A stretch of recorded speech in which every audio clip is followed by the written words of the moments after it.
Sudah? 2 menit. 1 menit lagi. Saya tunggu. Bismillah. Bang Herdi gimana? Siap? Sudah bro, monggo. Sambil dihubungi temannya ya, biar cepat datang. Oh Iya. ini udah datang ini Tom ini. Oh, ada Bro Tom. Wah, Oke, lanjut. langsung mulai. Udah ya. Speak up dulu. Cek sound biar jelas. Cek bro. Bro Tom, silakan Bro Tom. Halo, selamat malam. Malam Bro Tom. Halo. Asik, Jelas, kedengaran. Ya. Oke, kita langsung mulai aja Bro Tom ya, tanpa membuang waktu banyak lagi. Bang Zuma, ready? Are you ready? Yes. Oke. Bismillahirrahmanirrahim. Assalamualaikum warahmatullahi wabarakatuh. Alhamdulillahirabbil alamin. Arsalah rasulahu bil huda wa dinil haq liyudhhirahu 'ala dini kulli walau karihal kafirun walau karihal munafiqun lan nabiyyu ba'da ma ba'du. Ikhwani fi sabilillah yang ada di channel YouTube Zulkifli M Abbas Official, Rifa MOW dan Yusuf PI dan The Triun Slayer dan banyak channel muslim yang insya Allah akan live pada malam ini, di mana sesi ini adalah diskusi lintas agama, yang mana kali ini pertama sekali Bang Zuma featuring sama Ustadz Wafi atau Ustadz Naja. Dan ya memang perlu disayangkan sih lawannya Herdi. Saya harap sih MYM, Esra Soru, tapi ya nggak apa-apa lah, baru ada Herdi dengan Bro Tom ya, tapi nggak apa-apa. Kali ini tema diskusi kita yaitu temanya kemuliaan Yesus atau kemuliaan Allah Subhanahu wa taala. Waduh itunya. Tanpa memperpanjang mukadimah lagi saya, maka kita langsung masuk saja karena kita tahu orang-orang yang ada di sini juga punya kesibukan masing-masing dan kita hanya punya waktu sedikit saja, tidak seperti biasa. Kita langsung saja ke materi, di mana kita silakan dari pihak siapa dulu kira-kira yang ingin open statement di sini?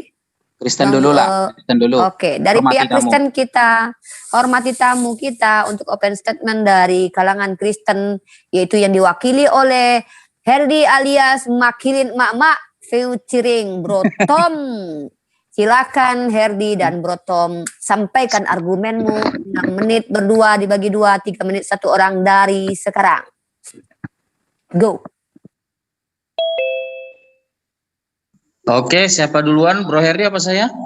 Ya, duluan aja bro, monggo. Jadi yang kita bahas ini adalah kemuliaan Tuhan Yesus ya, disandingkan dengan kemuliaan Allah, bukan Allah ya. Jadi begini, kata kemuliaan ini kalau di dalam PL itu biasanya digunakan kata kafot. Itu digunakan untuk menyatakan kehadiran Allah di tengah-tengah umatnya. Ya, jadi ketika Yod-Heh-Vav-He datang menjangkau umatnya, misalnya menampakkan diri kepada Musa, menampakkan diri kepada Israel dalam wujud tiang awan, tiang api, itu digunakan kata kafot, kata kemuliaan. Nah, jadi ada 2 kata, satu lagi adalah kata yang digunakan adalah Shekinah. Jadi ketika Salomo membangun bait Allah, turunlah kemuliaan Tuhan dan bersekinah ya di tempat itu. Ketika Musa membangun kemah suci, turunlah kemuliaan Yod-Heh-Vav-He dan bersekinah tempat itu. Kemudian Yod-Heh-Vav-He berbicara berhadapan-hadapan dengan Musa, ada komunikasi timbal balik ya. Kalau di dalam Keluaran 24 dikatakan Musa melihat kemuliaannya. Jadi ini kata kemuliaan Allah, kemuliaan Yod-Heh-Vav-He itu adalah hadirnya Tuhan untuk datang menghampiri umatnya, menjangkau umatnya, dan dilihat juga oleh umatnya, didengar suaranya. Nah, itu biasanya nabi-nabi. Tetapi dalam peristiwa beberapa hal, misalnya keluaran dari Mesir sampai masuk ke tanah Kanaan, itu kemuliaan Tuhan itu dalam wujud tiang awan, tiang api. Jadi kehadiran Tuhan itu dalam wujud tiang awan, tiang api. Ya, di dalam Perjanjian Baru, ya, kemuliaan Allah itu hadir, ya, hadir dalam wujud manusia, yaitu Tuhan Yesus Kristus sendiri. Jadi kemuliaan Allah ini itu selalu berhubungan dengan kehadiran Allah. Jadi ketika hadirnya Yesus ke dunia, itu berarti ya Tuhan sendiri datang ke dunia, ya. Tetapi dia mengosongkan dirinya, ya kan, dan menjadi sama seperti manusia biasa supaya bisa manusia melihat dia. Tetapi kalau kita lihat peristiwa kemuliaan Tuhan dinyatakan di atas Gunung Tabor, nah itu Tuhan tubuhnya bercahaya, ya, luar biasa, dan awan itu turun, ya, melingkupi Yesus, murid-muridnya, dan ada Elia dan Musa saat itu. Iya, mungkin disambung oleh Bro Herdi dulu. Oke. Jadi berbicara kemuliaan Tuhan itu keagungan Tuhan, ya.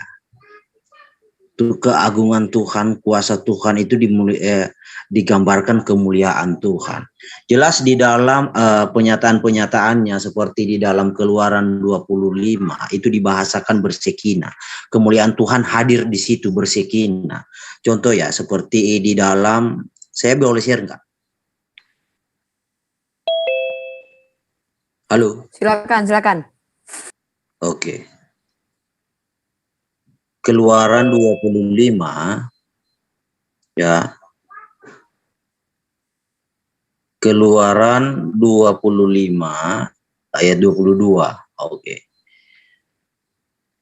Dan di sanalah aku akan bertemu dengan engkau, dan dari atas tutup pendamaian itu, dari antara kedua kerub yang di atas tabut hukum itu, aku akan berbicara dengan engkau. Segala sesuatu yang akan kuberitakan kepadamu untuk disampaikan kepada orang Israel. Jadi kemuliaan Tuhan itu ditandakan dengan hadirat, ya, Tuhan berhadirat, bersekina. Jadi Tuhan yang disembah oleh Bani Israel, yang disembah oleh kekristenan itu Tuhan yang Maha Kuasa, yang kemuliaannya nampak. Bahkan itu dinyatakan oleh kepada Yehezkiel di dalam Yehezkiel 1, ya. Yehezkiel 1 sebentar ya. Yehezkiel 1 ayat 26, ya. Oke. Dan di atas cakrawala kepala mereka ada menyerupai tahta yang kelihatannya seperti permata lasurit, dan di atas menyerupai tahta itu ada yang kelihatan seperti rupa manusia. Nah, dijelaskan di sini adalah itulah kemuliaan. Nah, ini ya. Dijelaskan ayat 28 bahwa begitulah kelihatan gambar kemuliaan Tuhan. Tak kala aku melihatnya, aku sembah sujud, lalu ku dengar suara dia berfirman. Masih ada waktu? Halo? Timer. Lanjut, nanti timer bilang stop sudah. Masih ada, nanti saya sampaikan. Ya, Broto mau tambahkan, Broto? Iya, jadi kemuliaan Allah itu adalah wujud kehadiran Allah di alam semesta ini. Seperti itu. Halo? Tolong yang lain di mute biar tidak mengganggu jalannya diskusi. Silakan Bro Tom, lanjut. Ya, jadi kemuliaan Allah itu ya wujud kehadiran Allah di tengah-tengah umatnya. Dan ketika dia hadir, itu ada mujizat-mujizat yang terjadi. Ya, kalau dalam peristiwa padang gurun kan Keluaran 16 ayat 7 dan sampai 10. Di situ Musa bilang, kamu akan melihat kemuliaan Allah besok. Nah, besoknya itu di ayat 10 mereka melihat Allah, kemuliaan Allah dari padang gurun, dan kemudian setelah itu mana mulai turun setiap pagi untuk mereka ini. Jadi itu peristiwa mujizat-mujizat terjadi. Nah, di dalam perjanjian baru, kemuliaan Allah itu kan adalah kehadiran Allah sendiri. Yesus sendirilah hadir. Yod-Heh-Vav itu sendiri hadir. Dan ketika Yesus hadir di dunia ini, dia memberi makan 5.000 orang dengan 5 ketul roti dan 2 ekor ikan. Nah, mujizat terjadi membangkitkan orang mati. Mujizat terjadi, itu wujud kemuliaan Allah. Artinya wujud kehadiran Allah terjadi mujizat. Oke.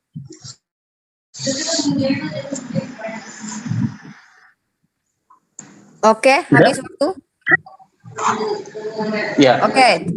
Baik.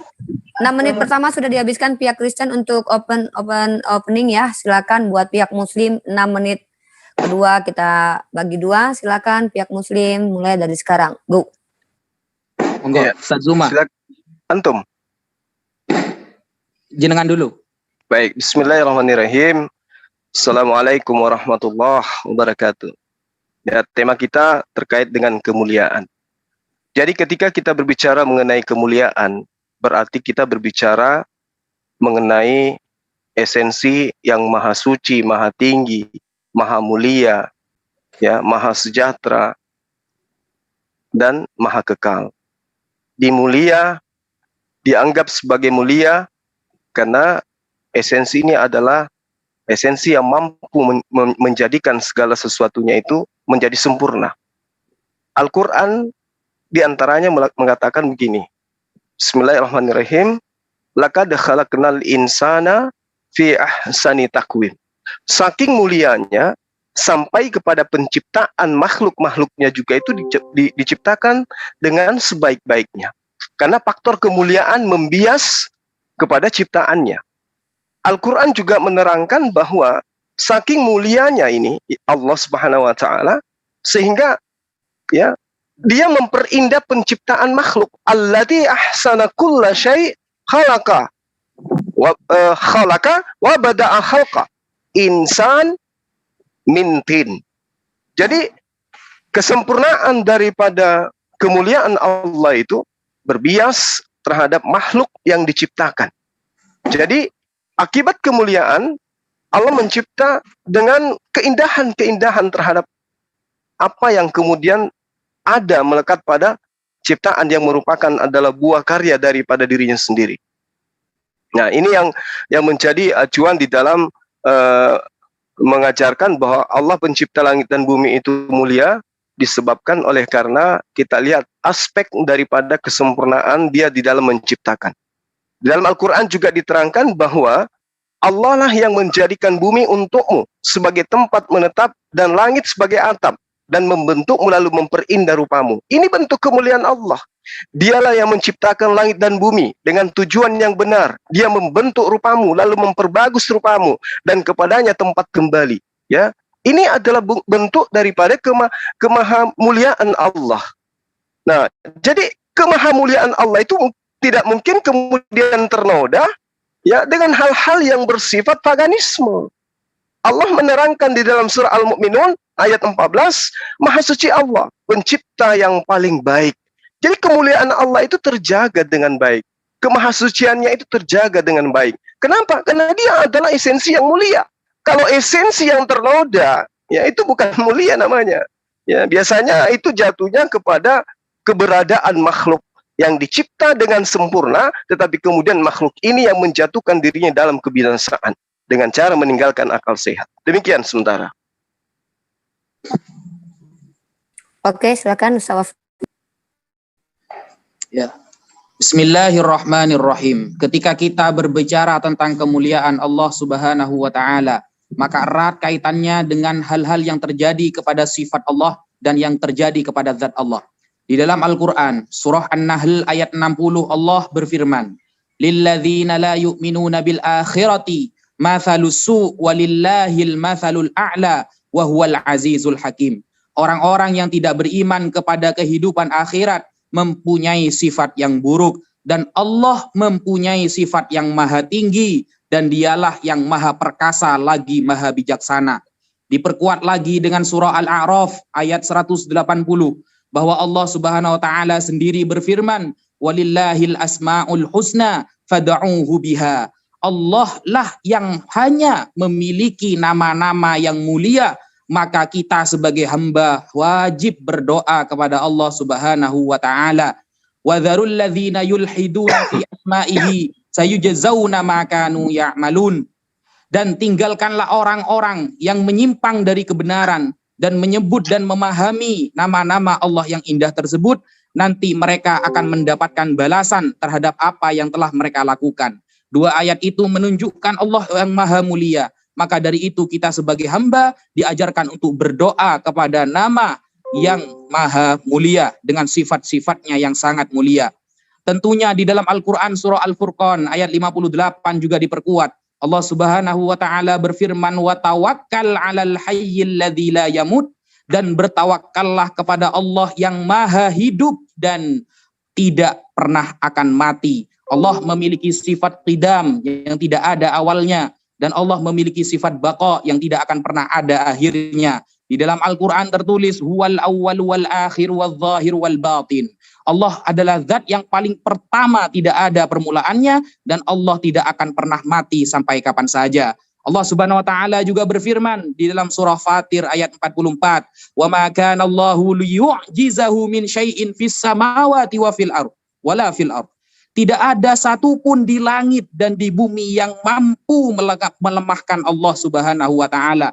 Tidak akan ada yang mampu mengurangi derajat Allah Subhanahu wa taala, dan tidak akan pernah ada yang mampu mencacatkan hal-hal yang ada pada kesempurnaan Allah Subhanahu wa taala. Saking sempurnanya, Rasulullah sampai mengatakan, tafakkaru fi khalqillah wala tafakkaru fillah.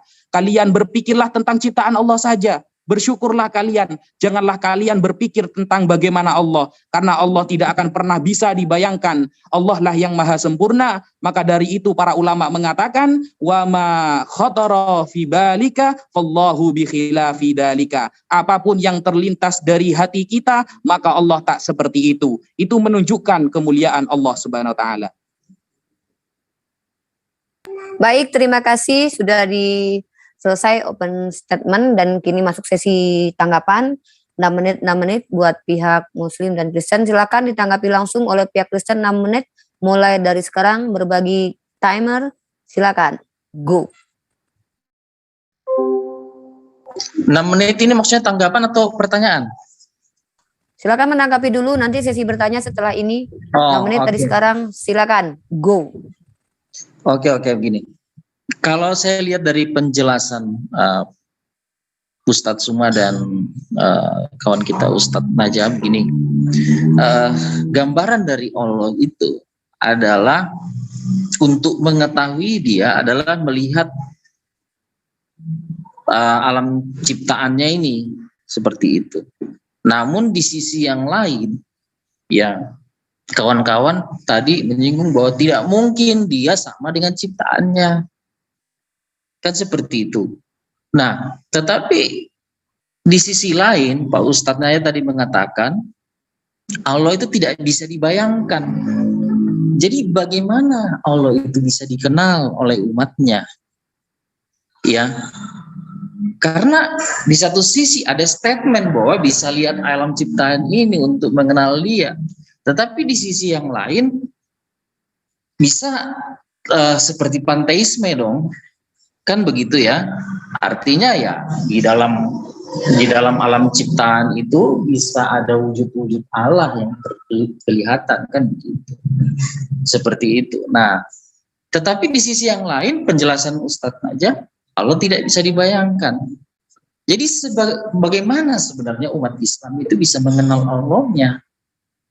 Begitu, dari segi intuisi tidak, dari segi penglihatan tidak. Begitu. Jadi ini yang perlu diperjelas. Mungkin Bro Heri dulu menambahkan dulu. Oke. Jadi mungkin diperjelas ya, standar kemuliaannya dari segi apa? Kalau tidak dikenal, kalau tidak ada sesuatu bukti real, lalu dengan bahasa apa bisa diartikan kemuliaan? Ya, saya rasa ini prematur ya. Di dalam iman kekristenan, kemuliaan Tuhan itu adalah, ya sudah saya bacakan tadi, Yeskiel, tubuh kemuliaannya, wujud kemuliaannya. Ya, itu sudah dinyatakan. Nah, di dalam Yesaya ya, saya mau share dulu. Saya mau share dulu. Silakan. Oke. Yesaya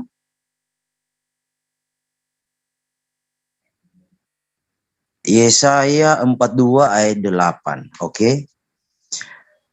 Aku ini Tuhan, itulah namaku. Aku tidak akan memberikan kemuliaanku. Tidak akan memberikan kemuliaanku kepada yang lain atau kemasyhuranku kepada patung.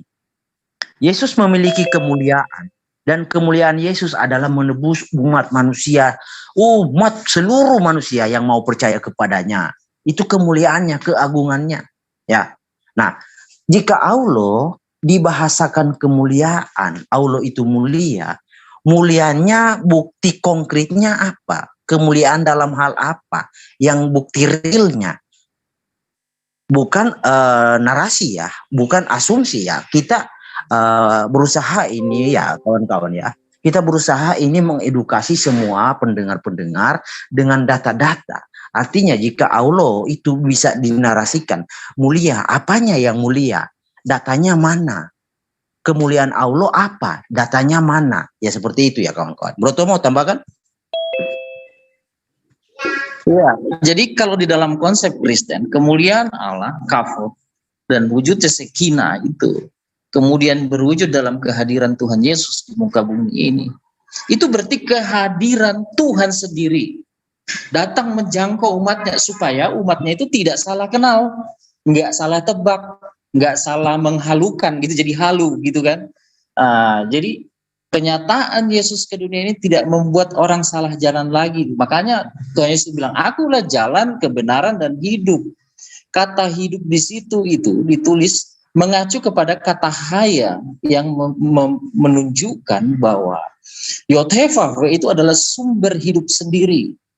Jadi ketika di Yohanes 11 dia membangkitkan Lazarus, ya Tuhan Yesus bilang begini, akulah kebangkitan dan hidup. Makanya dialah sumber hidup, dia bisa membangkitkan Lazarus. Jadi di mana ada kemuliaan Allah, di situ Allah hadir. Dan ketika Allah hadir, dia bersekinah, mujizat terjadi, kehidupan yang baru terjadi, ya kesembuhan terjadi, ya air menjadi anggur terjadi, 5 roti 2 ketul ikan bisa mencukupi untuk 5.000 orang. Jadi kehadiran Allah secara wujud itu nyata dan orang tidak perlu mengandai-andaikan kemana, jelas kepada Tuhan Yesus, wujud rupa itu jelas. Kemudian mujizatnya terjadi itu. Jadi jelas semua, ya.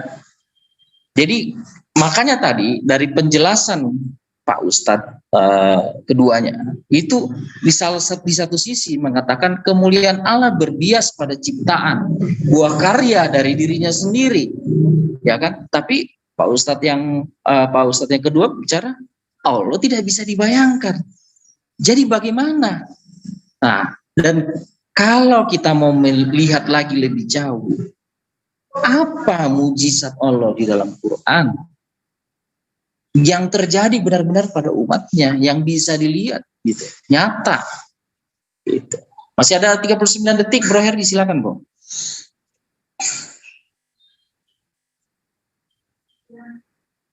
Halo? Ya, halo bro. Ya, Iya, lanjut. ya saya rasa kawan-kawan Ustadz Suma dan Naja bisa membuktikan gambaran kemuliaan Allah itu seperti apa. Jangan kita hanya bisa mengatakan oh begini.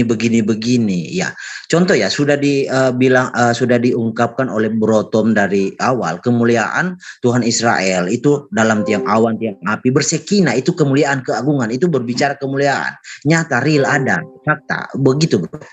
Silakan.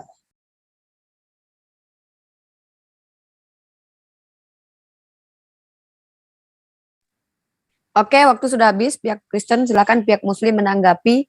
Bang Zuma, Iya, sebentar ke pihak Muslim. Assalamualaikum. Unikrifas siapa aja yang co-host? Co-host, aku lihat dulu co-host. Bentar. Ada aku bukan co-host, kamu bukan co-host. Sang hamba. Bagi Bang Kores, yang resen. Kamu, aku. Yang resen, oke. Siapa lagi? Bang Zuma belum co-host. Burunda. Yang dari Ustadz Kristen Wafi juga. dikasih ini nggak? Kristen. Dikasih co-host nggak? Nggak tahu aku. Ustadz Wafi belum co-host. Belum. Tunggu ya. Si Makilin Raja Mak media ya? Dia mau Udah lah ya, share segini screen. lah ya. Sip, silakan Oke. dilanjut. Oke, pihak Muslim 6 menit. Silakan. Dinda Naja. Monggo, Ustaz Zuma duluan. Oke, baik. Jadi Anda bercerita tentang yang menciptakan alam semesta. Anda pingin yang menciptakan alam semesta itu seperti makhluk. Al-Quran menerangkan kemuliaan Allah itu nampak dari ciptaannya. Sama seperti ketika Anda melihat sebuah lemari.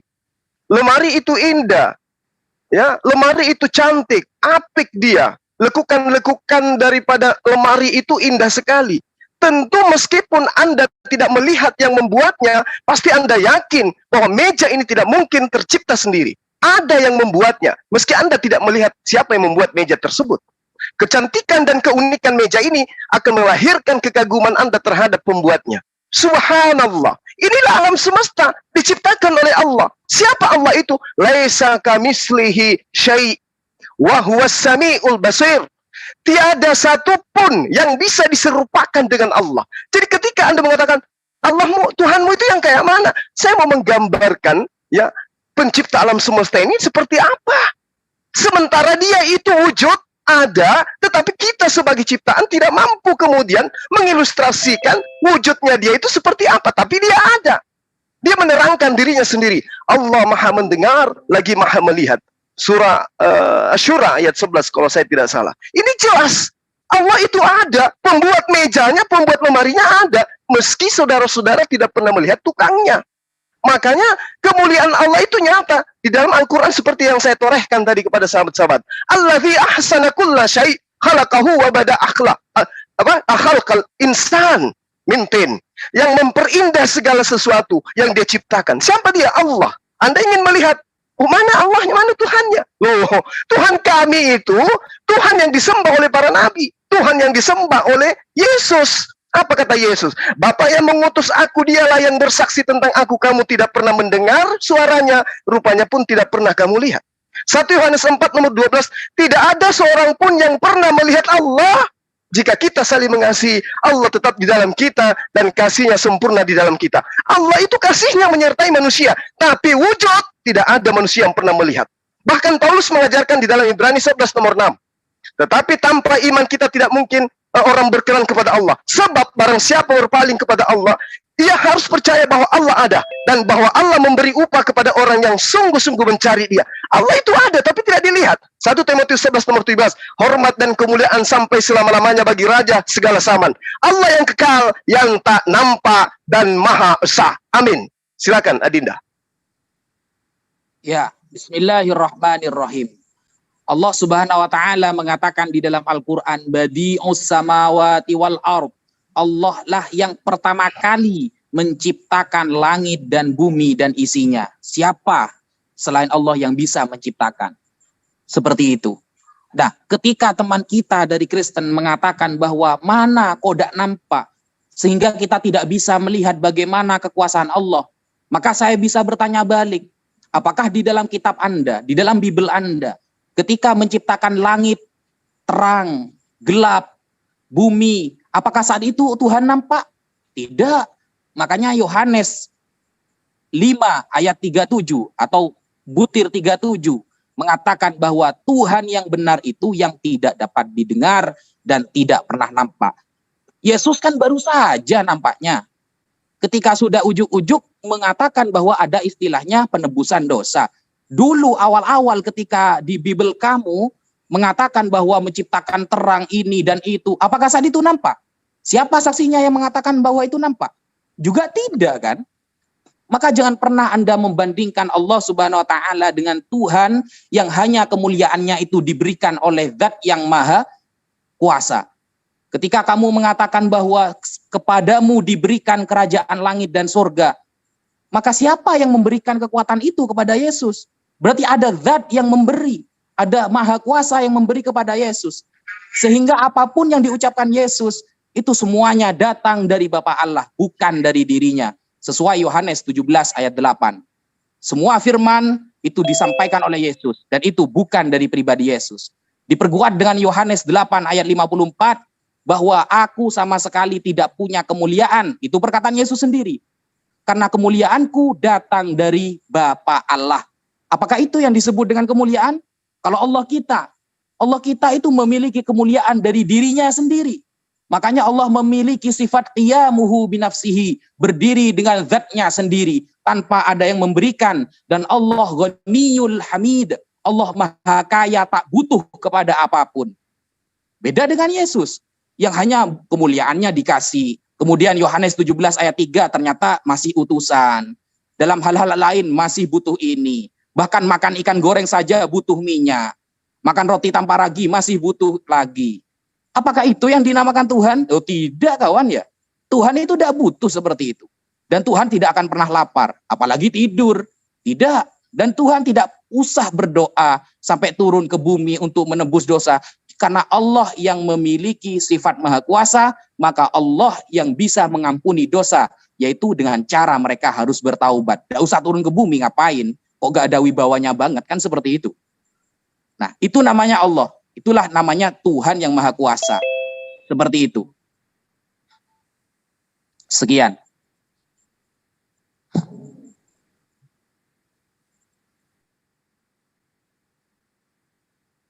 Oke. Halo. Oke, sudah habis waktu dan sorry saya masih mute. Saya pikir tadi saya sudah open mute. Sesi kedua yaitu saling menanggapi sudah clear dan sekarang kita masuk ke sesi selanjutnya yaitu sesi tanya jawab karena kita tidak punya banyak waktu kali ini. Nanti kalau mau disambung silakan. Dan kali ini silakan bertanya untuk pihak Kristen 3 menit bagi 2 dan pihak Muslim menjawab 6 menit juga bagi 2. Silakan pihak Kristen bertanya, go. Bro Herdi duluan apa saya? Oh, boleh. Saya Oke. duluan. Iya, silakan, Bro. Iya, silakan Bro, kamu duluan. Oke. Saya mau share dulu. Oke. Ulangan 32. Ulangan 32 ayat 35. Berbicara kemuliaan, keagungan, hak prerogatif itu tidak lepas. Hakulah dendam dan pembalasan. Ya. Hakulah dendam dan pembalasan. Itu adalah hak Tuhan. Ya, oke. Lanjut lagi ya. Yesaya. Di situ. Hah? Gimana, Bro? Lanjut Erdi. Oke. Yesaya 49 ayat 26. Ya, aku akan memaksa orang menindas engkau, memakan dagingnya sendiri dan mereka akan mabuk minum darahnya sendiri seperti orang mabuk minum anggur baru supaya seluruh umat manusia mengetahui bahwa aku Tuhan adalah juru selamatmu, penebusmu, maha kuat Allah Yakub. Ya. Ini kemuliaan, keagungannya, kemasyurannya. Karena Tuhan berbicara ya di dalam kitab Mazmur 49 ayat 7. Tidak ada seorang pun yang membebaskan dirinya atau memberikan tebusan kepada Allah ganti nyawanya. Karena terlalu mahal harga pembebasan nyawanya dan tidak memadai untuk selama-lamanya. Ini yang disebut wibawa Tuhan. Kalau ada yang bisa menebus dirinya sendiri, itu Tuhan tidak ada wibawanya, bro. Karena soal pengampunan itu adalah hak prerogatif Tuhan. Keagungan Tuhan, ya. Kemuliaan Tuhan di situ letaknya.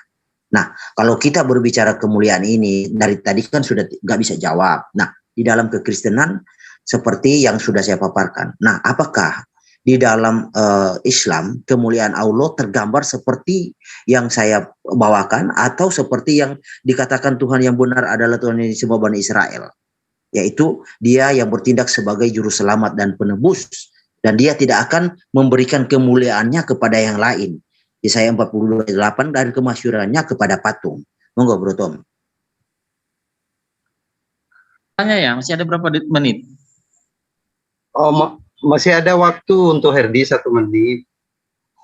Oh, berarti saya masih ada berapa menit? Kan 3 menit lagi nanti, berarti 4 menit nanti semuanya. kita saling isi. Lanjut Bro Tom, nanti saling isi. Oh, oke. Jadi saya juga 3 menit ini ya. Ya. Jadi kemuliaan Allah itu kan berbias pada ciptanya, dijelaskan misalnya bangku, tentu ada ciptanya, ada penciptanya si bangku itu. Cuma siapa kalau nggak pernah nongol? Kan begitu. Nah, di satu sisi Pak Ustadz Naja tadi bilang Allah tidak bisa dibayangkan. Ya mau nggak mau membayangkan kalau tidak pernah nongol. Jadi begini loh, tunjukkan ayat di dalam Al-Quran di mana Allah itu sendiri menyatakan diri kepada umatnya deh, supaya umat itu tidak salah jalan, gitu loh. Nggak membayangkan, tapi juga nggak mendefinisikan, nggak berandai-andai. Oke, ciptaan ada tentu. Kalau non ateis berarti bertuhan gitu ya. Dia pasti bilang, oh ada penciptanya, berarti ada pencipta, ada Tuhan. Tapi kalau ateis bilang, oh itu terjadi karena proses yang terjadi alam semesta, Big Bang dan segala macam. Nah, tetap dia tidak perlu cari siapa penciptanya. Tetapi kalau teisme, berarti kan dia harus berpikir siapa penciptanya. Kalau hanya sampai di situ berpikir tidak ada penyataan dari pencipta itu sendiri, ini loh saya penciptamu, manusia itu akan berandai-andai. Makanya saya mau tanya, di mana ayat di Quran Allah itu menyatakan diri kepada umatnya ya, kepada umatnya supaya umatnya itu jangan salah jalan atau dibohongi oleh Nabi. Gitu. Oke, itu aja pertanyaan saya, nggak usah sebenarnya panjang-panjang. Saya lanjutkan ya, bro, boleh? Oh iya, silakan. Ini bro. pertanyaan 6 menit berdua atau 3 menit berdua, Bang, waktunya ini? 3 menit berdua kan aslinya kesepakatannya itu. Iya, 3 menit berdua. Oh ya wes lah, sudah. Wah, makanya saya lihat kok panjang kali waktunya. Panjang. Moderator Iya, timer. Oh enggak. Tadi saya nyimak tapi saya ini loh kok lama kali waktunya. Oke, Bang, stop waktu. Jadi Bang timer, bertanya itu cuma 3 menit berdua. Menjawab 6 menit berdua. Ya Bang timer? Oh, jadi cuma 3 menit bertanya. Yes. Sorry. Saya juga kok kelamaan ini share dari tadi ngomong. Iya, lama sebenarnya. Iya, sorry. Oke, silakan Bang Zuma dan Ustaz Wafi ditanggapi. Pak, supaya jelas gitu. Enggak, Ustaz Zuma duluan. Iya. Kurang itu. Iya. Ya, jadi sebenarnya tadi itu sudah jelas penjelasan saya. Cuman saudara menginginkan Tuhan pencipta langit dan bumi ini seperti Yesus, ditampar, diludahi, diseret, dibunuh. Anda menginginkan seperti itu. Tuhan yang kami sembah itu adalah Allah. Qul huwallahu ahad. Katakanlah wahai Muhammad, dialah Allah yang Maha Esa. Nah, sekarang kalau sudah menyebut nama Allah yang Maha Esa, berarti Tuhan umat Islam itu siapa? Ya Allah. Apa yang Anda tuntut sekarang? Tunjukkan wajahnya, kan itu yang Anda inginkan. Nah, dijawab, laisa kamitslihi syai'un. Kan sudah ada jawabannya. Kami tidak bisa menunjukkan karena dia adalah esensi pencipta yang maha besar, yang maha tinggi, yang maha suci. Seperti apa bisa ditunjukkan? Dengan cara Anda melihat alam semesta ini. Itu caranya untuk menunjukkan Tuhan itu ada. Tuhan itu ada, bukan berarti tidak ada karena tidak nampak. Ya. Lalu dikatakan bahwa Allahus Samad. Allah tempat meminta segala sesuatu. Jadi kalau Anda kemudian mengangkat tangan ke atas langit, meminta segala sesuatu kepada yang Anda tuhankan, Allah mendengarkan. Allah melihat itu. Anda meminta kepada Yesus, Allah melihat. Sehingga karena Allah ini adalah mulia, meski Anda tidak menyembahnya, Anda dikasih apa yang Anda minta. Sehingga Anda mengatakan, oh Yesus maha baik. Padahal Tuhannya Yesus yang mengabulkan doa Anda. Lam yalid wa lam yulad. Ya, Allah itu tidak beranak dan tidak pula diperanakan. Itulah Tuhan kami, Allah. Kami tidak bisa menunjukkan wujudnya. Kenapa? Karena Allah kami, Tuhan kami bukan makhluk. Sedangkan makhluk saja, seperti Yesus, Anda pun tidak bisa menunjukkan. Coba tunjukkan kepada saya, mana wujud Yesus. Anda juga nggak bisa. Ya, apalagi yang menciptakan Yesus. Coba lihat di dalam 2 Petrus 1 nomor 17. Kami menyaksikan bagaimana Yesus menerima kehormatan dan kemuliaan dari Allah. Yang Anda lihat itu Yesus, bukan Allah. Bukan Tuhannya Yesus yang Anda lihat. Kemuliaan Allah itu nampak dilihat dari utusan-utusannya termasuk Yesus. Yesus melakukan mukjizat. Itu wujud kemuliaan Tuhan yang membackingi dia. Ya, 2 Petrus 1 nomor 17 itu coba Anda baca. Bahkan di dalam Yohanes 1 nomor 14 setelah dia menjadi daging, kemuliaannya ada diberikan oleh Tuhan yang mengutus dirinya. Ini bukti bahwa Allah sesuai dengan apa yang diterangkan oleh Yesus. Tidak ada seorang pun yang pernah melihat Allah. Dan jika kita saling mengasihi, Allah tetap di dalam kita. Nah, Allah tetap di dalam kita. Ada yang bisa menunjukkan Allah dalam kita? Nggak ada kan? Oleh karena itulah, aneh kalau ada orang yang mengaku pengikut Yesus, tapi minta Tuhannya Yesus itu wujudnya kayak mana? Katanya Tuhannya roh. Giliran diminta, coba bagaimana wujud roh? Bingung.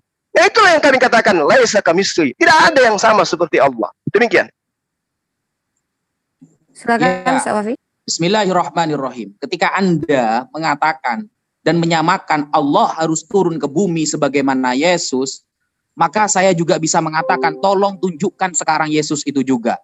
Kalau memang yang maha nampak seperti itu. Apakah harus menampak seperti itu? Oh, tidak, kawan. Ya, esensinya lain. Yesus itu bukan Tuhan, makanya dia nampak. Dan Bapa Allah itulah yang memberikan Yesus kemuliaan. Makanya di dalam Yohanes 20 ayat 17, Yesus mengatakan bahwa aku akan pergi kepada Bapakku dan Bapakmu, Allahku dan Allahmu. Ayo sekarang tunjukkan. Seperti apa Bapakku dan Bapakmu itu? Yesus mengatakan seperti itu. Makanya di Yohanes 8 ayat 54 tadi saya sudah mengatakan bahwa maka kemuliaanku, kata Yesus, itu sedikit pun tidak ada artinya. Allahku lah yang memuliakanku. Nah, monggo sekarang tampakkan Allahku itu. Yang kata Yesus itu.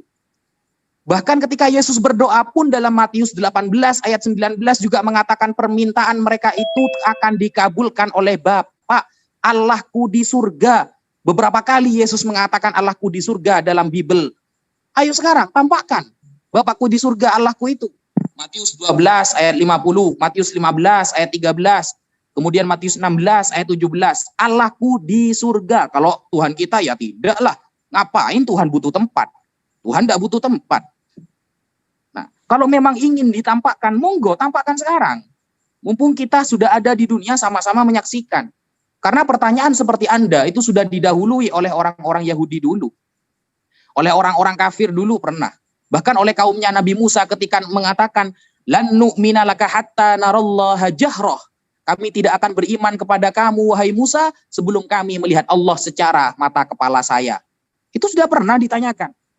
Tapi apa akibatnya? Nabi Musa sendiri diperingatkan oleh Allah Subhanahu wa taala, lan taroni walakin inzur ilal jabali fadidza istaqarra makanahu fasaufa taroni.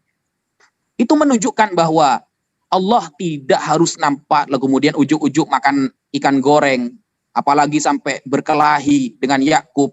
Apalagi sampai ada episode 1, episode 2, lalu 13 tahun hilang, tidak tahu kemana. Yang kata si A itu masih sekolah lah. Masa itu Allah? Buat apa Allah sekolah? Kan begitu. Kemudian di dalam Markus 12 ayat 29.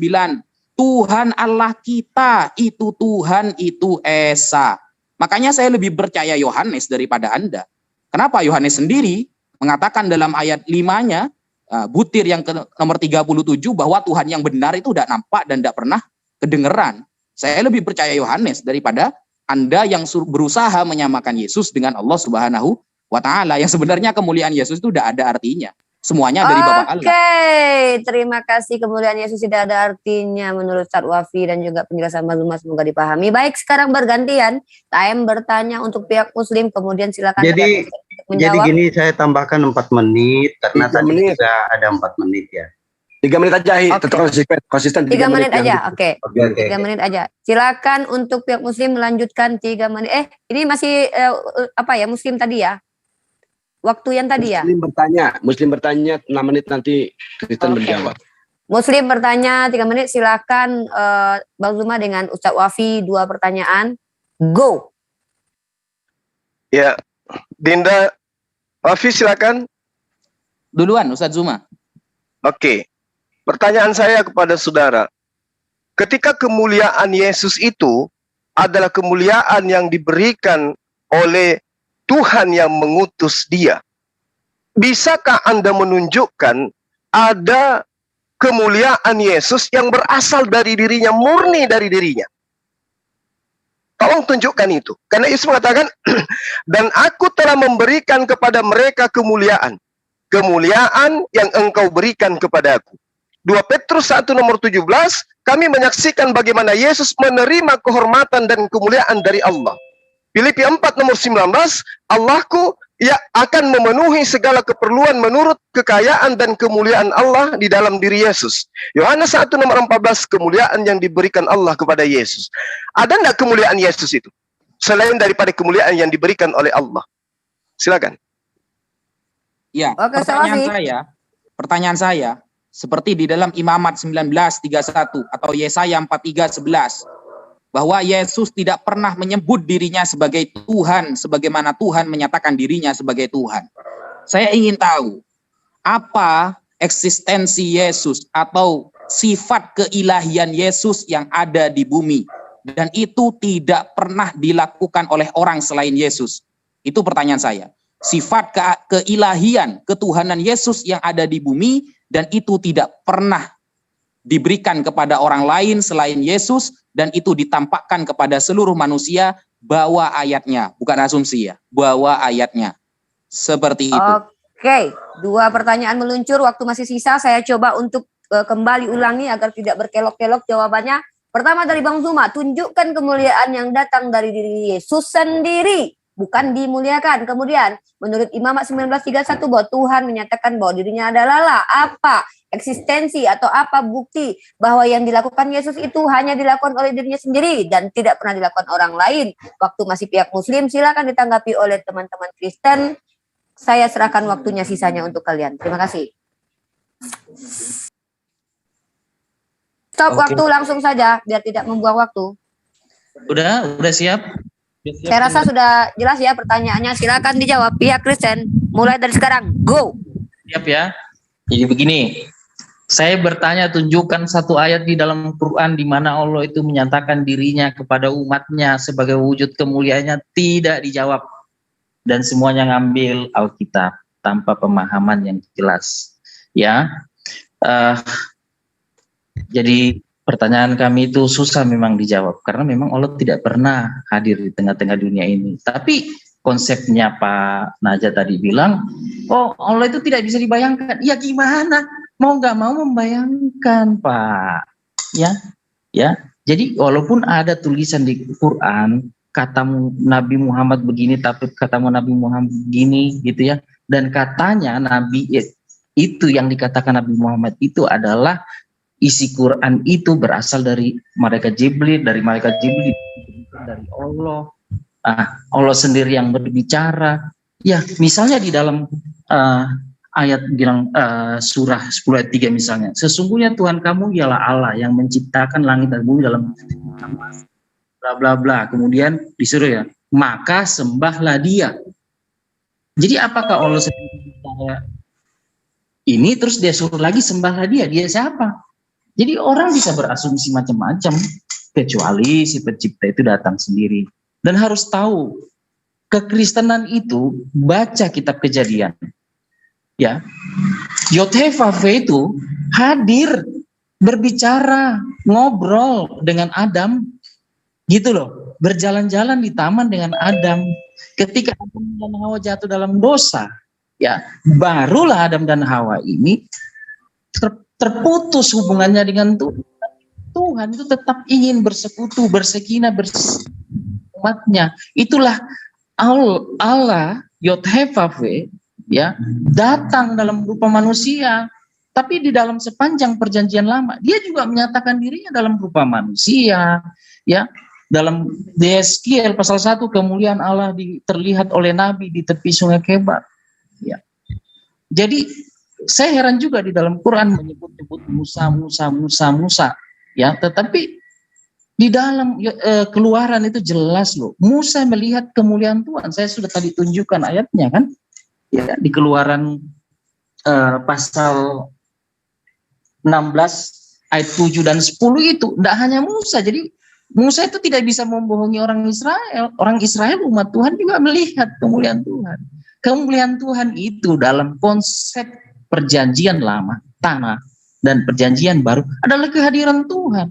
Mau nanya tentang sifat keilahian Tuhan Yesus, dia datang membangkitkan orang mati, memberi makan 5.000 orang, ya dengan hanya 2 ekor ikan dan 5 ketul roti, ya menyembuhkan orang yang buta sejak lahir, itu diciptakan ulang itu biji matanya, itu loh.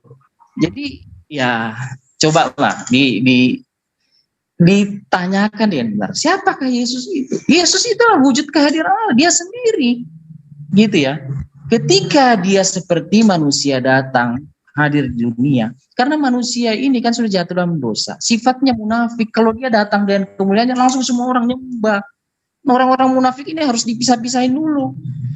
Kalau tidak bisa menerima pekerjaan Tuhan Yesus sebagai pekerjaan Allah sendiri yang melakukan begitu banyak mujizat, ya dia akan menolak Yesus. Nah, menolak Yesus berarti kan ya sudah, penghujung nanti kamu sudah menolak dia sendiri yang datang dalam rupa manusia. Lempar lautan api. Silakan Bro Herdi, tambahin. Oke, saya mau share dulu dong. Halo, mau share dulu. Silakan. Oke, semua tanya mana kemuliaan Yesus ya. Yohanes 17 ayat 5. Oleh sebab itu ya Bapa, permuliakanlah aku padamu sendiri dengan kemuliaan yang kumiliki di hadiratmu sebelum dunia ada. Kumiliki sebelum dunia ada. Oke. Ini ya. Jadi Tuhan yang disembah oleh kekristenan adalah Tuhan yang Maha Kuasa. Keluaran 14 ayat 18 ya. Tuhan yang mampu membuktikan dirinya ada, kemuliaannya mampu. Nah, maka orang Mesir akan mengetahui bahwa akulah Tuhan apabila aku memperlihatkan kemuliaanku terhadap Firaun, hartanya dan orang-orang yang berkuda. Jadi kemuliaannya dia nyatakan dalam tiang awan, menghalau orang Mesir. Malamnya kemuliaannya dia tunjukkan kepada orang Israel, tiang api menerangi orang Israel. Itu bentuk kemuliaannya. Bersekinah, berhadirat. Oke. Tambah lagi Keluaran 29 ayat 42. Ya. 42. Nah, ketika orang Israel merayakan hari Yom Kippur, Tuhan hadir, kemuliaannya hadir. Satu korban bakaran yang tetap di antara kamu turun-temurun di depan pintu kemah pertemuan di hadapan Tuhan. Sebab di sana aku akan bertemu dengan kamu untuk berfirman kepadamu. Di sanalah aku akan bertemu dengan orang Israel dan tempat itu akan dikuduskan oleh kemuliaanku. Jadi Tuhan yang disembah orang Israel, orang Kristen itu Tuhan yang maha hadir, maha bisa membuktikan dirinya ada, kemuliaannya hadir. Dia berhadirat, punya solusi tanpa membunuh ciptaannya, tanpa menghancurkan bumi, punya solusi. Jadi Tuhan yang Maha Kuasa itu maha solusi, itu jelas dan pasti. Kalau Tuhan yang Anda sembah itu tidak punya solusi untuk bertemu dengan Muhammad atau dengan siapapun, ya dipertanyakan kemahakuasaannya di mana letaknya, ya kan? Nah, contoh ya seperti di dalam Kisah Raja-Raja ya. Itu dikatakan di dalam 1 Raja-Raja 18 ya ayatnya 25. Nah, ini yang Tuhan yang tidak punya kemuliaan seperti ini. Oke, habis ya. Oke, lanjut. Oke. Dan sesi ketiga sudah selesai, yaitu sesi ketiga selesai dan kita masuk ke dalam ranah tanggapan, juga boleh closing statement. Gimana Bang Zuma, Ustaz Wafi, apa ada sesi lain yang harus diinikan, partisipan bertanya atau bagaimana? Karena saya tadi tahunya dari narasumber cuma 1 jam, ini sudah 52 menit. Ditanggapi dulu yang tadi, Dek. Oke, berarti tanggapan lagi. Iya. Pertanyaan saya belum terjawab soalnya. Sifat keilahian Yesus di dunia gak dijawab itu. Baik, tanggapan 3 menit ya, berarti. Oke, baik. Ini 3 menit gimana? Dibagi 2 atau gimana? Gimana Bang Zuma? Masing-masing 3 menit, masing-masing 3 menit. Sama mereka tadi 3 menit masing-masing kan. Oke. Nah, Anda mencoba mengais-ngais tentang konsep ketuhanan di kitab agama lain. Kitab yang dituliskan 1700 tahun setelah kitab Anda dibuat. Oke? Dengan Anda mengutip kitab itu, maka Anda telah mengatakan Paulus itu pembohong. Yesus itu pembohong dan juga Yohanes itu pendusta. 1 Timotius 11 nomor 17, ya, Tuhan itu tidak nampak. Ternyata Keluaran nampak, kata Anda. Padahal yang datang itu adalah para malaikatnya. Ibrani, ya, dituliskan oleh Paulus, ternyata juga bohong. Karena Paulus mengatakan tidak ada yang pernah melihat Allah, tidak ada yang pernah melihat Tuhan. Yohanes 5, lagi-lagi Yesus yang berkata, Bapa yang mengutus aku tidak pernah kau dengar suaranya. Wajahnya pun tidak pernah kau lihat. Nah, Yohanes juga menerangkan begitu. Tidak ada seorang pun yang pernah melihat Allah. Jadi yang Anda lihat di kitabnya Keluaran itu adalah pernyataan Allah melalui perantaraan malaikatnya. Bukan Tuhan sendiri yang nusul menjadi manusia kayaknya di Kristen, ya. Nah, lalu kemudian Anda mencoba untuk menerangkan bahwa kemuliaan yang diberikan yang ada pada diri Yesus itu adalah kemuliaan di dalam Yohanes 17 nomor 5. Harusnya Anda malu di situ. Yesus minta loh, ya. Oleh sebab itu ya Bapak, permuliakanlah aku padamu, ya, dengan kemuliaan yang kumiliki di kehadiratmu sebelum dia ini ada. Artinya Allah memiliki kemuliaan yang sudah dipersiapkan untuk diberikan kepada Yesus, kepada para utusannya. Apa buktinya? Baca nomor 22-nya. Dan aku telah memberikan kepada mereka kemuliaan yang engkau berikan kepada aku. Kemuliaan yang engkau berikan kepada aku. Lagi-lagi ternyata kemuliaannya Yesus itu adalah kemuliaan pemberian. Endingnya di dalam nomor 24. Apa yang dikatakan oleh Yesus? Ya Bapa, aku mau supaya dimanapun aku berada, mereka juga berada bersama-sama dengan aku. Mereka yang telah engkau berikan kepada aku, agar mereka memandang kemuliaanku. Kemuliaan yang telah engkau berikan kepada aku. Wow. Mana kemuliaan yang dimiliki oleh Yesus? Enggak ada. Kemuliaannya semua berasal dari Tuhannya. Itu yang perlu Anda pahami. Nah, kalau kemudian Tuhan yang kami sembah, Allah yang disembah juga oleh Yesus, Anda katakan harus menjadi manusia, maka lucu memang Anda ini. Ya, Tuhan itu dikatakan ada kalau dia sudah menjadi manusia. Nah, kalau ingin menyelamatkan manusia, harus jadi manusia. Kalau ingin menyelamatkan babi, harus menjadi, supaya dianggap ada, harus menjadi, wah itu konyol namanya. Tuhan itu tidak begitu. Laisa kamisli, tidak boleh disama-samakan dengan makhluk. Karena tidak nampak menurut Yesus, menurut Yohanes, menurut Paulus, maka sadarilah itu. Jangan ngais kitabnya orang, sementara orang sendiri yang punya kitab sendiri tidak pernah mengakui Tuhannya pernah datang dalam rupa makhluk. Pahami? Tuhan pencipta langit dan bumi yang disembah oleh Bani Israel, Bani Ismail, tidak pernah nampak seperti makhluk. Demikian. Silakan Dinda Najak. Kak Wafi. Ya, mengapa saya tidak percaya atas kemuliaan yang dimiliki Yesus tanpa perantara yang lain? Karena di dalam Bible itu memang sering bertentangan ya. Kemuliaan Tuhan itu sering bertentangan. Saya kasih contoh. Paulus berkata bahwa Tuhan itu tidak menghendaki kekacauan ya. Kekacauan itu tidak pernah dikehendaki oleh Tuhan. Sebagaimana di dalam 1 Korintus 14:33. Ternyata di Kejadian tidak begitu. Tuhan malah mengkacau balaukan bahasa di seluruh bumi. Makanya saya ragu, sebenarnya punya kemuliaan enggak sih? Kok bertentangan seperti itu?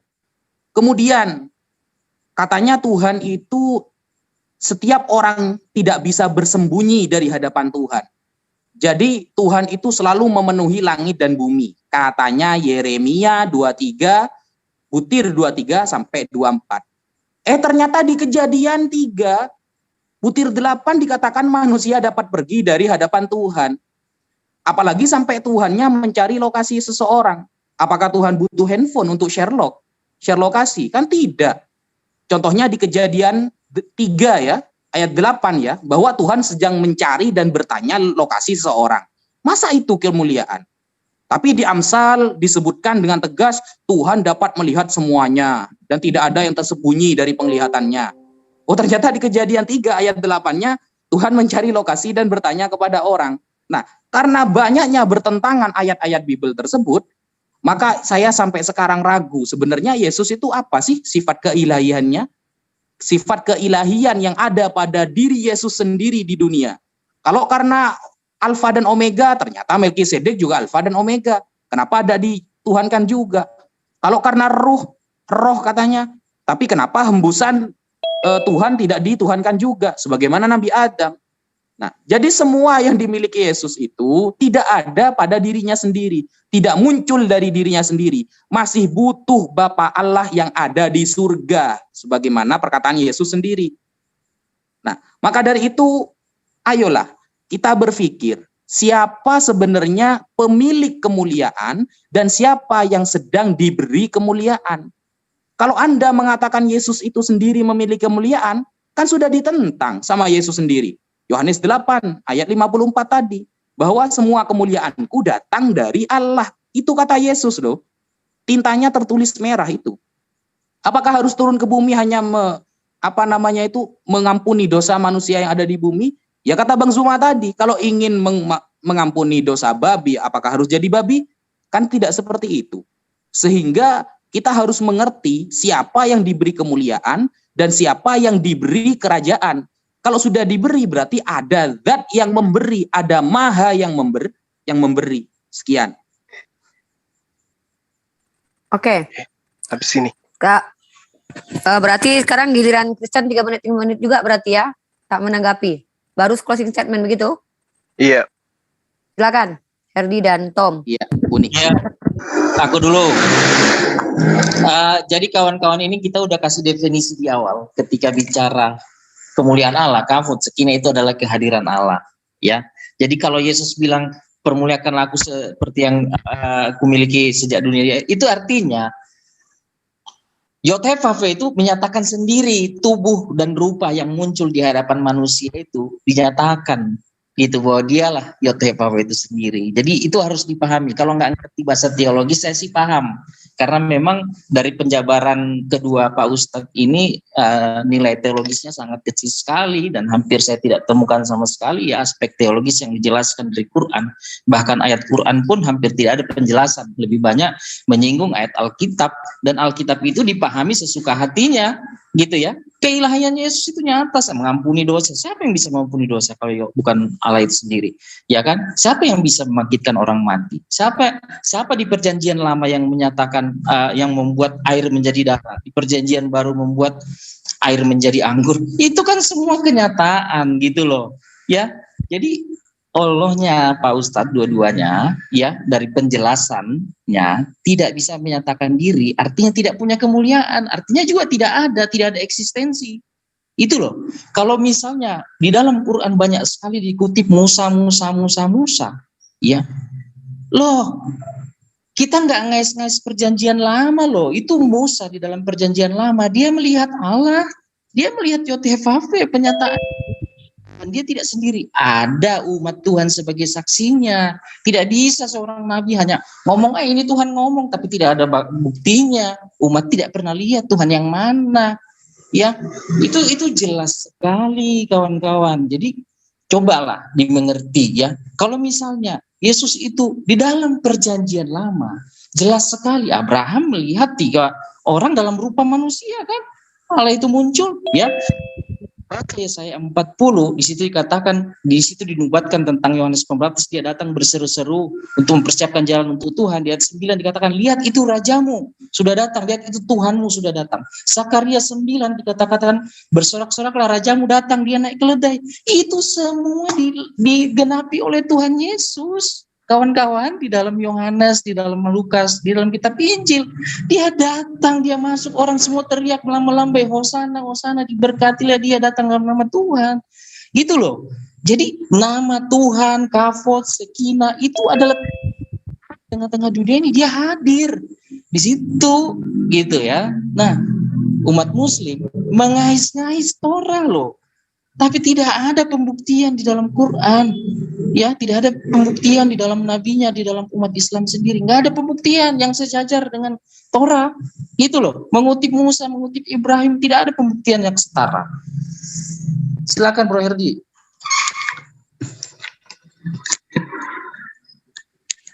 Oke, saya mau share dulu.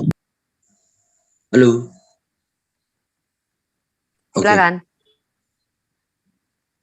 Jadi Allah Subhanahu wa taala bisa digambarkan seperti kisah tentang Elia dengan Baal-Baal ya, nabi-nabi Baal. 1 Raja-Raja 18 ayat 24. Kemudian biarlah kamu memanggil nama Allahmu dan aku pun akan memanggil nama Hashem. Maka Allah yang menjawab dengan api, dialah Allah. Seluruh rakyat menyahut katanya, baiklah demikian.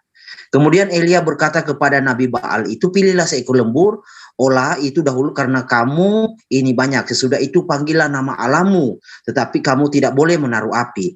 Mereka mengambil lembu yang diberikan kepada mereka, mengolahnya dan memanggil nama Baal dari pagi sampai tengah hari. Katanya, ya Baal, jawablah kami. Tetapi tidak ada suara dan tidak ada menjawab. Sementara itu mereka berjingkrak-jingkrak di sekeliling mezbah yang dibuat mereka itu. Pada waktu tengah hari, Elia mulai mengejek mereka, katanya, panggillah lebih keras.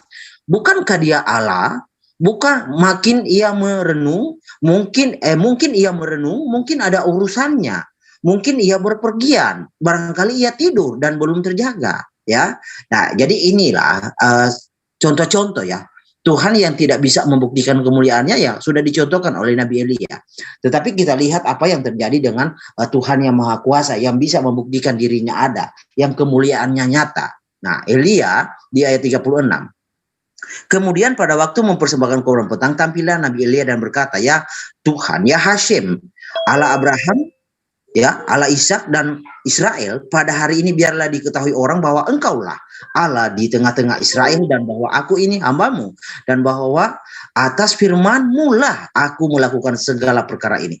Jawablah aku ya Adonai, jawablah aku supaya bangsa ini mengetahui bahwa engkaulah Allah ya Adonai dan engkaulah yang membuat hati mereka tobat kembali. Lalu turunlah api Adonai menyambar habis korban bakaran, kayu, api, batu dan tanah itu. Bahkan air yang di dalam parit itu habis dijilatnya.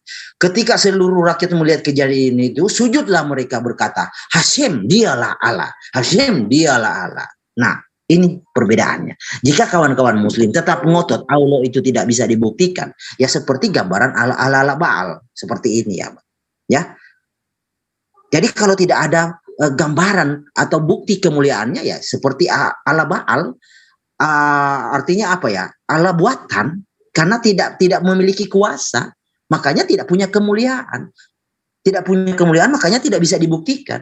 Ya simpel cara berpikirnya. Jadi kalau Allah itu memang nyata, real, ada fakta, tentu dia punya kemuliaan yang real, yang bisa dibuktikan dari histori Quran, hadis, atau tafsir bisa. Kalau nggak ada ya berarti nggak ada. Lalu untuk apa Anda mengatakan punya kemuliaan? Sama seperti Bro Naja mengatakan saya petinju kelas berat, saya bukan petinju. Nah itu sesuatu yang dinarasikan berbohong. Lanjut. Oke. Waktu sudah habis dan sekarang kita masuk sesi akhir. Mohon maaf kali ini tidak kita adakan sesi partisipan karena Bang Zuma juga ada keperluan yang harus diinikan ya, yang ingin dilakukan. Kita masuk ke closing statement di mana silakan Bang Zuma dengan Ustaz Wafi kan untuk closing statement dimulai dari pihak sekarang. Kristen dulu nih. Oh, dari pihak Kristen ya. Oh iya. Silakan pihak Kristen untuk closing statement dimulai dari sekarang. Go. Waktunya 3 menit ya. Untuk berdua. Ya. 3 menit. Closing statement. Ya. Pembukaan kita, closing juga kita. Open statement tadi siapa? Kan gitu bro, aturannya. Sama saya juga kemarin di Morowali, pendeta Morowali. Begitu juga saya. Saya juga mulai, saya juga yang tutup. Oh iya. Apa-apa kalau ketakutan untuk closing nggak apa-apa kita yang dulu. Lah, justru Anda yang ketakutan ini. Gimana Iya, sih? karena Anda mempermasalahkan, berarti Bukan, Anda ketakutan kan? bukan. Yang Anda bahas itu adalah Tuhan kami di dalam perjanjian lama. Anda gak pernah bahas Tuhan Anda yang manusia itu. Gimana tuh? Gimana dong? Ayolah, closing aja. Yang di perjanjian lama itu Tuhan kami loh. Oke, udah. Saya mau share dulu. 3 menit ya, silakan. Iya, saya mau share dulu ya. Pak, kita nggak apa-apa. Oke, nggak apa-apa. Tadi kan sudah saya buktikan di dalam Yehezkiel ya. Tapi kayaknya kawanku berdua ini nggak nyimak ya. Nah, makanya, itu Tuhan kita yang kamu bahas itu. Ada. Itu bukan Yesus itu Allah itu yang kamu bahas, Yehezkiel itu. Oh, iya. Oke, ini bro, ini. Iya. Nih, kelihatan seperti rupa manusia. Jadi wujud kemuliaannya seperti rupa manusia. Oke? Di atas cakrawala, di atas kepala mereka ada menyerupai tahta, kelihatannya seperti permata lazurit. Dan di atas yang menyerupai tahta itu ada kelihatan seperti rupa manusia. Lanjut ya. Dari yang menyerupai pinggangnya sampai ke atas aku lihat seperti suasa mengkilat dan seperti api yang ditudungi sekelilingnya, dan dari yang menyerupai pinggangnya sampai ke bawah aku lihat seperti api yang dikelilingi sinar, seperti busur pelangi yang terlihat pada musim hujan di awan-awan. Demikianlah kelihatan sinar yang mengelilinginya. Begitulah kelihatan gambar kemuliaan Hashem tak Kala aku melihatnya, aku sembah sujud, lalu kudengar suara dia yang berfirman. Oke, lanjut dulu ya sebentar, jangan dikomplain. Jadi Allah bro tidak seperti ini, Allah tidak ada.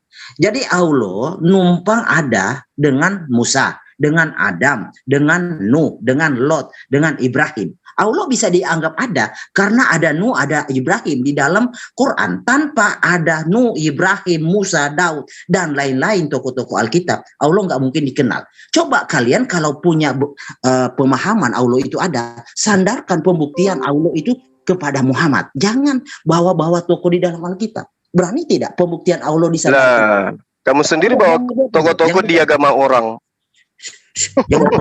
Potong sih Bang Suma. Gimana sih? Ya silakan Bro Tom, lanjut. Jadi ini ya wujud belum kemuliaan. habis 3 menit pertama belum habis. Ya. Iya dong, ini ditambah dong menitnya nih. Jangan dipotong. Tambahkan 1 menit, tambahkan. 1 jam pun cuman keluar-keluar aja ya kitabnya orang kalian bahas. Gimana sih? Jangan potong lah Bro. Ya, Masalahnya kau bahas Tuhannya orang, bukan Tuhanmu. Tuhanmu dong. Kan ini versus Yesus. Kemuliaan Allah versus hamba Allah, Yesus. Kok jadinya ke Tuhannya Israel? Kembali ke tema. Aneh kalian ini. Di sini temanya, saya ingin tanpa kitabnya orang lain, Tuhan kalian hancur. Aduh Bang. Kemuliaan Allah versus kemuliaan Yesus. Iya, itu judulnya. Bukan kemuliaan Hasem dengan Allah. Aneh kalian. Kemuliaan Hasem nanti kita bahas lagi ya. Beda tema. Temanya adalah kemuliaan Allah versus kemuliaan Yesus. Monggo. Sudah dijelaskan. Ini room kalian, jangan bikin malu kesurupan.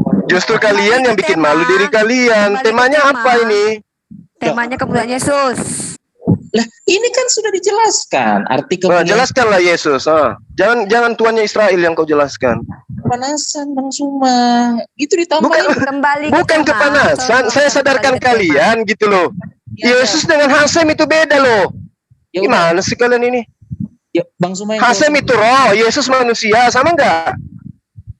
Kan sudah dijelaskan. Apa yang kalian jelaskan? Bro, posisikanlah Anda seorang yang akan. Oke. Tunggu, kembali ke tema. Tanpa Tuhannya orang lain, Yesus nggak punya tempat ternyata. Ini pendebat paling senior nih di sini nih. Ya justru kalian itu saya sadarkan kalian, supaya kalian ngerti tema. Percaya diri dong. Yesus kan versus Allah, ya kan? Gimana sih?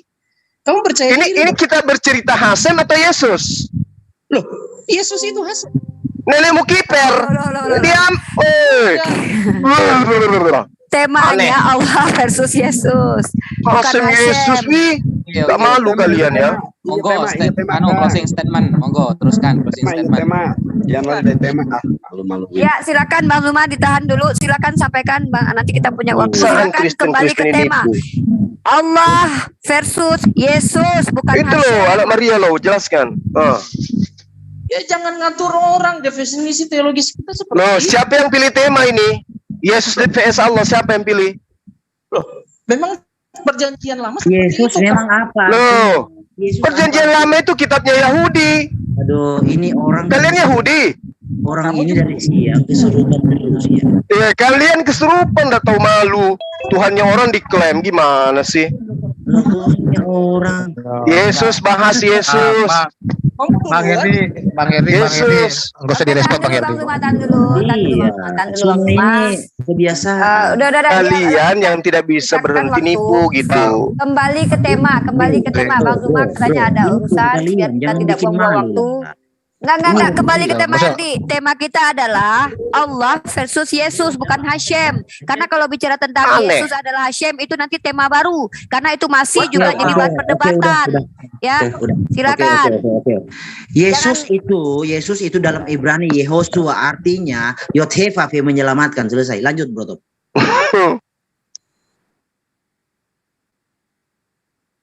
Itu masih ada 2 menit Bro. Silakan, masih ada waktu 2-3 menit lagi, silakan. Mau closing duluan, kita nggak akan potong. Ya, lanjut Bro. Iya, udah nggak bisa ngomong dia. Ya, lanjut Bro.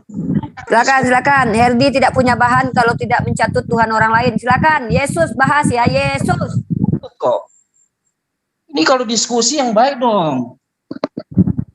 Kita kembali ke Toma, Bro Tom. Karena gini, Bro Tom, kalau Anda mencatut Hasyim, maka kasihlah judulnya Allah versus Hasyim. Saya mau share bawa dulu. temanya Allah versus Yesus. Saya mau share dulu. Baca judul. Saya mau share dulu. Saya ingin silakan. Saya buktikan. Kalian ini gimana sih? Kurang dewasa ya. Kalau belum dewasa ya nggak usah. Ini ya, wujud kemuliaan Hasyim kelihatan seperti rupa manusia. Nampak ya? Bentar. Aduh. Itu kemuliaan Hasyim loh itu ya, bukan Hasyimnya ya kan? Wujud kemuliaan Hasyim. Iya, wujud kemuliaan. Astaga. Nanti ditanggapi Bang Duma biar enggak habis waktu. Halo. Silakan dulu. Jangan berkaki 5. Ya, enggak. Ya, saya sudah bilang. Jalankan waktu. Dijalankan. Tahan dulu Bang Duma sama kita tahan dulu biar selesai. Ya. Di atas cakrawala, di atas kepala mereka ada yang menyerupai tahta yang kelihatan seperti permata lasurit. Di atas yang menyerupai tahta itu ada yang kelihatan seperti rupa manusia. Siapa seperti rupa manusia? Ya, dia adalah gambar kemuliaan Hasyim. Oke, udah lanjut Bro Tom. Yesus itu adalah Yehosua dalam Ibrani yang artinya Hasyim Yot-Heh-Vav menyelamatkan. Lanjut Bro Tom, monggo. Nggak mau ngabisin 3 menit Bro. Itu sudah itu 3 menit kedua itu. Lanjut aja Bro. Nanti ini kalau udah menit kedua ini. Kalau udah sisa saya tambah lagi Bro. Lanjut. Kasih tambahan waktu dong. Kita ini dipotong begini. Aduh. Tadi saya sudah tambahkan tadi. Gini loh, kita suruh duluan nggak mau, kita duluan dipotong. Ya, karena kalian membahas Tuhannya orang. Ini Tuhan kalian Yesus, kalian bahas. Yang orang, Bang Suma. Loh, gimana sih? Kembalikan ke topik. Di sini kan temanya apa Bro Tom? Kemuliaan Yesus. Coba Anda baca judulnya. Kemuliaan Yesus versus kemuliaan Allah, bukan kemuliaan Hasyim. Kecuali memang Anda tadi bawa tema kemuliaan Hasyim. Baru bahas Hasyim. Ini kemuliaan Yesus. Kalau tentang Yesus apakah Hasyim itu pun masih banyak perdebatan. Kami tidak bisa menerima begitu dulu ya. Kalian debat dulu sama orang Yahudi. Silakan. Dengar pasang kuping, jangan potong. 2 menit waktu saya. Ya, silakan 3 menit. Anda sendiri, Bang Duma tahan dulu biar selesai Bang Duma. Abang katanya ada urusan nanti lama Bang. Silakan. 3 menitnya. Wah, saya malas nih debat katanya. Silakan 3 menit dari sekarang, Bro Tom. Pasang ya kupingnya. Pertama itu sudah dijelaskan tadi. Kavod sekina itu adalah hadirnya Tuhan. Itu artinya kemuliaan ya. Kavod sekina itu diterjemahkan itu kemuliaan Tuhan, hadirnya Tuhan di tengah-tengah bumi ini, di alam semesta ini. Sedangkan di Al-Quran tidak ada pernah diceritakan hadirnya Tuhan.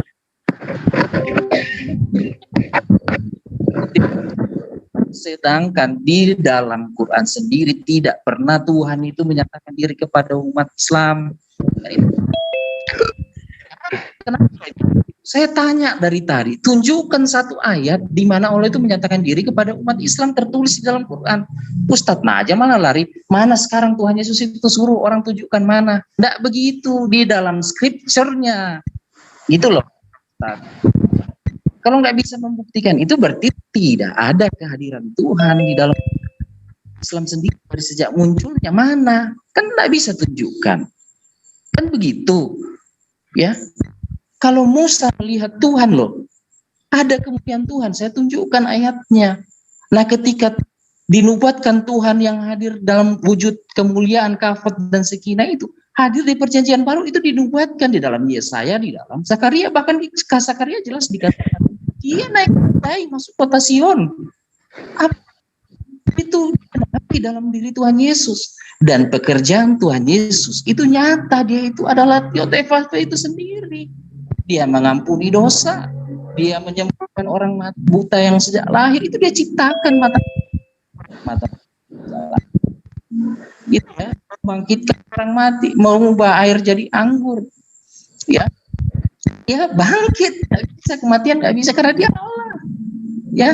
Ketika yang pertunjukan kemuliaan Bapa itu artinya wujudnya itu dinyatakan oleh Allah sendiri.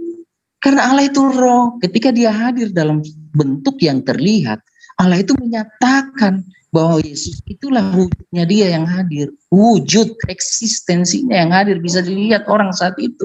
Dari mana? Dari penyataan pekerjaan yang dia lakukan. Ya, di situ jugalah dia yang menebus. Karena Yesaya 63, bukan buta utusan, tapi aku sendiri yang akan datang menyelamatkan kamu, menebus kamu. Gitu loh. Jadi konsep perjanjian masuk di dalam perjanjian baru tidak ada yang berubah, melainkan digenapi. Tetapi kalau Bang Suma tadi mengatakan itu Tuhan kami Tuhannya Musa, mana konsep yang sejajar, yang setara? Wujud kata kemuliaan Tuhan aja ya kalian artikan lain. Kafot, sekina itu diartikan kewujudannya di dunia ini. Kemuliaan Tuhan itu berarti dia hadir. Dan itu nyata di dalam PB. Di dalam Quran mana? Gitu loh. Oke. Ya. Habis selesai. Silakan Bang Zuma dan Ustaz Wafi closing statement. Ya, inilah bedanya ya. Bentar Bang Bang Zuma, sedikit saya mau infoin buat teman-teman, baik di live komennya Bang Zuma atau live komen saya, silakan di-subscribe YouTube-nya Ustaz Wafi, yaitu Naja Media Channel ya. Mohon maaf Bang Zuma, saya potong, saya lupa tapi nanti mempromosikan channelnya Ustaz Naja, di mana nanti insya Allah akan ada kajian-kajian fikih atau kajian-kajian Islami di tempat beliau, juga diskusi lintas agama. Silakan Bang Zuma dan juga Ustaz Wafi, silakan go. Ya, jadi saya mulai ya. Di Islam kami, kemuliaan Allah itu dengan cara proses yang saya di awal telah menyatakan. Itu proses kemuliaannya. Menciptakan manusia, mengutus para nabi, mengutus para rasul, mewahyukan kitab suci. Itu kemuliaan Allah yang kami punya. Lahu mulkus samawati wal ardh wa ilallah turja'un umur. Itu kemuliaan Allah. Dia meliputi kerajaan langit dan bumi, dan hanya kepada Allah segala urusan dikembalikan. Itu kemuliaannya. Diutusnya Musa, diutusnya Abraham, diutusnya Yesus. Itu kemuliaan Allah. Yang Anda katakan kemuliaan Tuhan itu adalah Tuhan ketika datang unyu-unyu ditampar, diseret, dibunuh. Itu yang Anda katakan kemuliaan. Sementara manusia yang Anda anggap Tuhan, penjelmaan Tuhan itu, dengan jujur mengakui dia menerima kemuliaan. Dari siapa? Dari Allah. Coba. Jadi kalau Anda mengatakan Tuhan Anda itu adalah Tuhannya Bani Israel, itu lucu.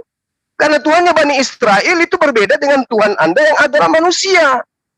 Harusnya Anda malu mengklaim Tuhannya orang. Nah, kemudian ada lagi yang mengambil dari Yehezkiel 1. Anda harusnya tahu. Itu adalah perwujudan daripada kemuliaan Tuhan, menampakkan kemuliaan Tuhan, bukan Tuhannya, kemuliaannya. Coba Anda baca di nomor 10-nya. Muka mereka kelihatan begini. Keempat mempunyai muka manusia di depan, muka singa di sebelah kanan, muka lembu di sebelah kiri, dan semua dan di sebelah di depannya itu juga berbentuk Raja Wali. Ya, di belakang berbentuk wajah Raja Wali. Apakah ini wujud Tuhanmu? Ini kemuliaan Tuhan yang telah menceritakan tentang makhluk-makhluknya, yang diceritakan tentang malaikat-malaikatnya. Bukan wujud Tuhan itu langsung. Ini wujud kemuliaan Tuhan yang nampak kepada makhluk-makhluk yang diutus, yang diciptakannya. Anda harus belajar itu. Nah, Al-Quran menerangkan kemuliaan Allah itu dengan cara proses penciptaan, menyempurnakan manusia, memberikan hukum-hukum kepada manusia, mengutus para nabi. Itu kemuliaan Tuhan. Bukan Tuhan yang datang dilahirkan oleh manusia, dibunuh oleh manusia. Itu bukan kemuliaan. Itu penghinaan kepada Tuhan. Kemudian, ini hadiah buat kalian berdua. Ya, Kisah Para Rasul 2 nomor 22. Orang-orang Israel, dengarkan perkataan ini. Yang aku maksud adalah Yesus orang Nazaret. Seorang yang telah ditentukan oleh Allah, yang dinyatakan kepadamu dengan kekuatan-kekuatan dan mujizat-mujizat. Dan tanda-tanda yang dilakukan oleh Allah dengan perantaraan Yesus di tengah-tengah kamu. Makanya sampai hari ini, sehebat apapun Yesus, dia diyakini oleh orang Israel hanya sebagai penyampai wahyu. Dia hanya utusan Tuhan. Dia hanya seorang rasul. Lah di kalian, karena kalian menerima agama kalian dari barat, di mana Romawi itu adalah penyembah dewa-dewa yang nusul jadi manusia, kalian mengatakan Tuhannya Bani Israel jadi manusia. Sementara kitabmu sendiri mengatakan, hai Israel, yang kau sembah itu, Yesus itu adalah orang yang ditentukan Allah untuk menyatakan mujizat dan kekuatan Allah. Bukan Tuhan itu sendiri. Demikian.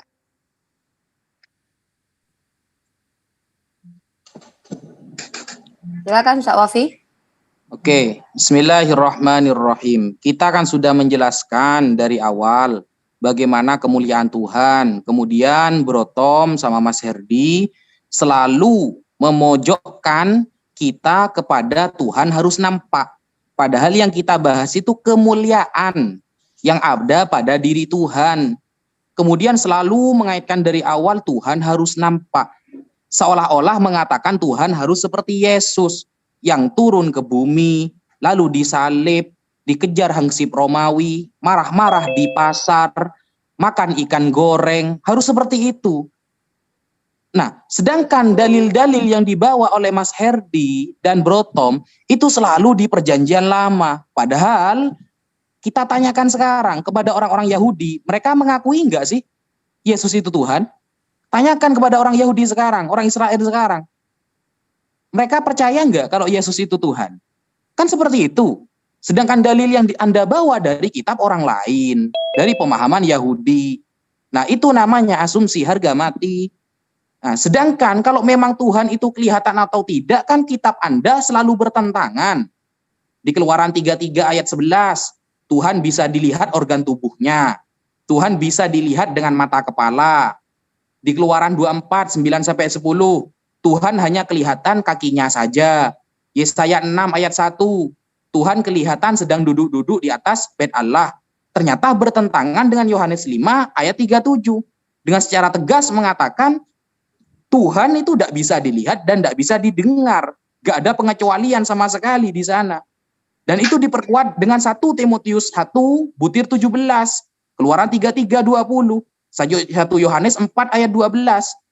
Bahwa Tuhan tidak bisa dilihat dan didengar. Nah, karena ayat-ayat yang ada pada kitab Anda selalu bertentangan, makanya kita ragu. Sebenarnya kalau diarahkan kepada penampakan Tuhan, itu Tuhan siapa yang Anda aku? Kita tanyakan saja kepada orang Yahudi, Yesus Tuhan apa tidak? Diketawain sampean. Bawa-bawa kita perjanjian lama. Berusaha menyamakan Hashim dengan Yesus. Makanya judul kita itu Yesus. Seharusnya Anda itu fokus kepada perjanjian baru yang menjelaskan tentang Yesus. Dan ternyata tadi saya sudah mengatakan bahwa kemuliaan Yesus datang dari Bapa Allah.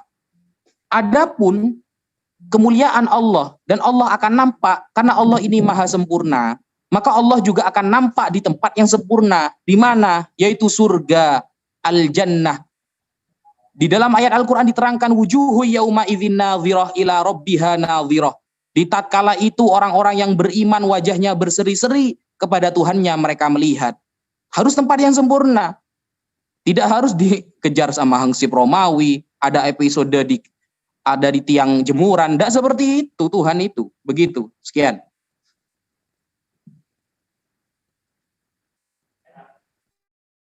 Oke, terima kasih. Itu dia tadi closing statement dari pihak Muslim. Ada ini mungkin Bang Zuma ada usulan apa? Nggak ada? Selesai? Saya ada usulan lain kali Bang Suma. Ini masukan aja. Kalau kita diskusi lagi, mohonlah kalau di waktu itu jangan di ini. Ya gitu. sebenarnya itu saya yang salah karena harusnya saya yang komplain kalian untuk kembali ke fokus ke tema sebenarnya gitu. Loh, kan Bang Zuma itu perlu turun tangan karena kan tema kalian kita nggak adalah paham. Yesus. Oh gini, Bro Tom, bentar. Masalah Gitu. bukan paham nggak paham. Kalau tema Hashim adalah Yesus, kasih tema begini satu loh. lagi. Begini Nggak loh. bisa kalian paksa karena kalian sendiri masih debat itu Hashim itu apakah itu kalian debat dulu orang Yahudi sana dulu. Jangan dengan kami dulu. Kalian Ya, juga mohon maaf. debat juga sama orang Yahudi. Mana mau orang Oke, Yahudi. baik. Itu urusan kami. Jadi Tawaf di gini. Mekah. Kita kembali ke tema. Tema kita kali ini itu adalah Nggak mau kemuliaan orang Yahudi Allah tawaf dengan di kemuliaan Mekah, Yesus. Bu. Jangan bahas Bu itu Rifa. dulu, Pak Tom. Bahas tema kita. Berarti kan Jadi itu Tuhannya juga kesalahan beda. saya. Gitu. Harusnya Kalau kita saya hanya yang mau komplain. main-main framing begitu. Udah, bro. Sudah Kita nggak ada guna ya, nggak ada guna ya. Tuhannya nggak beda, syariatnya yang beda. Nah, oke, nanti kita bisa diskusi Bang Suma. Kita semua itu bisa kita diskusikan, tapi ya. Iya, semua bisa diskusikan, tapi ketika Anda itu mau berdiskusi, percaya dirilah membahas Tuhan Anda. Kan gitu. Itu kan dua-duanya kami pakai. Lah, ya. Kenapa nggak sekalian pakai kitabnya Hindu Buddha sekalian biar lebih kuat? Masalahnya sekarang praktisi Yudaisme mengakui enggak kalian? Loh, Bang Tom. Kami juga nggak ngaku praktisi Lain kali gini. Lain kali kalau kita tema, orang-orang ada ini tema kan ya. tidak paham soalnya Bang Tom. Oke, maju Raymond di sini Ya kita udah, ada apa-apa, Raymond turun juga. aja, Bang Tom. Silakan Raymond, nggak usah banyak cerita, ajukan tema. Kalau Hashim Nggak paham gimana Tuhan kalian manusia sementara Tuhannya Tema Yesus kita bukan selanjutnya manusia. ya. Hashim, apakah Kan Yesus? Nah, nubuatnya silakan. ada. Itu kita bahas. Nubuatan apa? Sebentar Dinda Ripa. Nubuatan apa? Kitabnya orang dalam bentuk Septuaginta, kemudian dipelajari oleh penganut penulis kitab Anda, lalu kemudian di framingnya Bang Suma Oh bukan begitu masalahnya. Coba Anda lihat. Eli lama sabaktani. Itu diambil di mana? Di mana coba? Diambil di Mazmur. Kenapa? Karena untuk mendudukkan Yesus itu sebagai Tuhan. Padahal itu bukan nubuatan, itu cerita yang terjadi pada masa itu. Ada tercatat di Injil kan? Jadi begini Bang Suma, itu cerita yang terjadi pada masa itu. Kalau Anda lihat di dalam Mazmur 22, jelas di situ diterangkan orang yang disalib itu teriak siang dan malam. Yesus teriak siang dan malam enggak? Bang Tom sama Bang Vivo tolong tenang dulu Bang Tom sama Bang Vivo.